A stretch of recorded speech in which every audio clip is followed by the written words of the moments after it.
Okay, तो हम लोग को डिराइव करना है सेंट्रीपिटल एक्सेलरेशन। अब ध्यान से देखो कैसे करते हैं। सपोज करो कि हमारे पास एक सर्कल है और इस सर्कल में अपना पार्टिकल रोटेट कर रहा है, और मान लो कि किसी पॉइंट ऑफ टाइम पे अपना जो पार्टिकल था वो यहाँ पे था। मान लो कि किसी पॉइंट ऑफ टाइम पे अपना जो पार्टिकल था कहाँ पे था, यहाँ पे था। तो तो मान लो कि सेंटर ओरिजिन है और शुरुआत में पार्टिकल यहाँ है, तो शुरुआत में उसका पोजीशन वेक्टर क्या होगा, r1।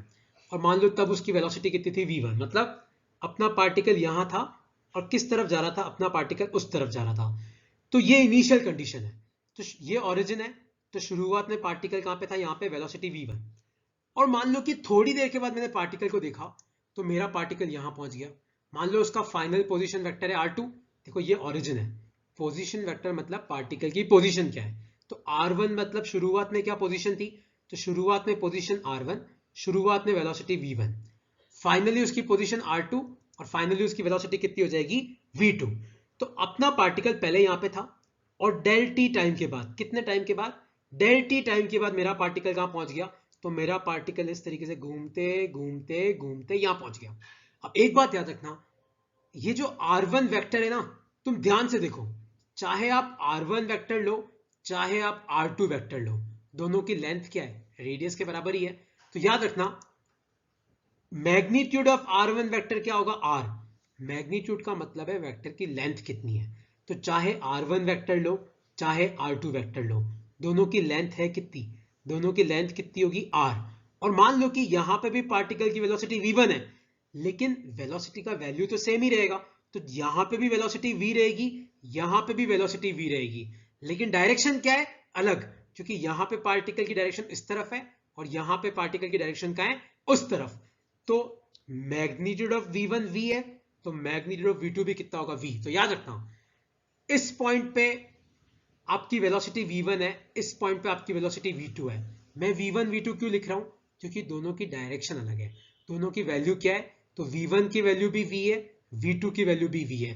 और याद रखना r1 और r2 में इसलिए लिख रहा हूं क्योंकि r1 इस तरफ है, r2 इस तरफ है, लेकिन दोनों की लेंथ क्या है, दोनों की लेंथ है r। तो अब ध्यान से देखना, इस ट्राइंगल को मैं वापस बनाता हूं। तो ये अपना r1 है, ये r2 है, और मान लो कि इन दोनों, इस पॉइंट और इस पॉइंट को ज्वाइन करने वाला ये वेक्टर r है। तो तुम ध्यान से देखो, यहां से लेके यहां तक जाने के दो तरीके। अगर तुम नीचे से होके आओगे तो अपन क्या लिखेंगे, r1 प्लस r, और सीधा आओगे तो अपन क्या लिखेंगे, r2। तो r को अपन क्या लिख सकते हैं, r2 माइनस r1। उसी तरीके से v1 और v2 को जोड़ के मैं ये नीचे वाला ट्राइंगल बनाता हूं। तो तुम ध्यान से देखना, डी से लेके एफ तक आने के दो तरीके हैं, या तो मैं सीधा आ जाऊं या फिर मैं ऐसे घूमते हुआ हूं। मतलब पहले मैं इधर गया फिर मैं इधर आया, तो मैं क्या लिख सकता हूं, v1 plus V equal to V two. तो v को मैं क्या लिख सकता हूं, v2 माइनस v1। ध्यान से देखना हमारे पास दो ट्राइंगल है, दोनों में जो एंगल है वो थीटा है। और r1 और r2 अगर मैं इनका रेशो निकालूं, तो अगर मैं पूछूं तुम्हें कि ए बी अपॉन ए सी क्या होगा, तो 1 होगा, क्योंकि ए बी की लेंथ भी r है, ए सी की लेंथ भी r है।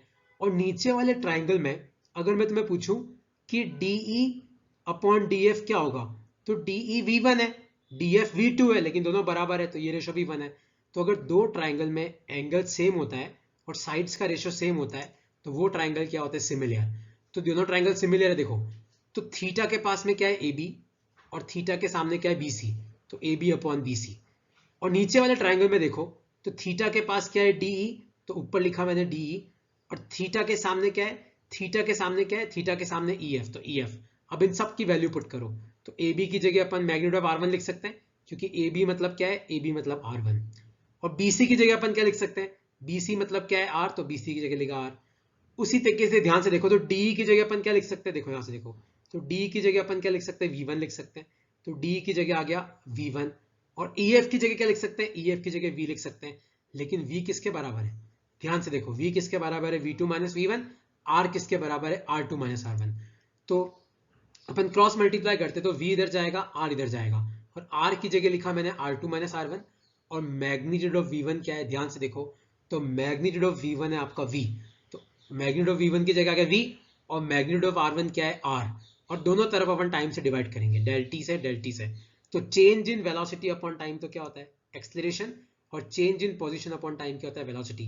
तो v into V square by R. अब ध्यान से सुनना, ये डेरिवेशन मोस्ट इंपॉर्टेंट डेरिवेशन है। और याद रखना, कोई भी पार्टिकल गोल गोल घूमता है ना, तो सेंटर की तरफ जो एक्सेलरेशन होता है वो होता है सेंट्रीपिटल एक्सेलरेशन, और उस सेंट्रीपिटल एक्सेलरेशन का फॉर्मूला क्या होता है, v²/r। इस डेरिवेशन में तुम्हें कोई भी डाउट है तो तुम बेझिझक पूछना, ये बहुत इंपॉर्टेंट डेरिवेशन है।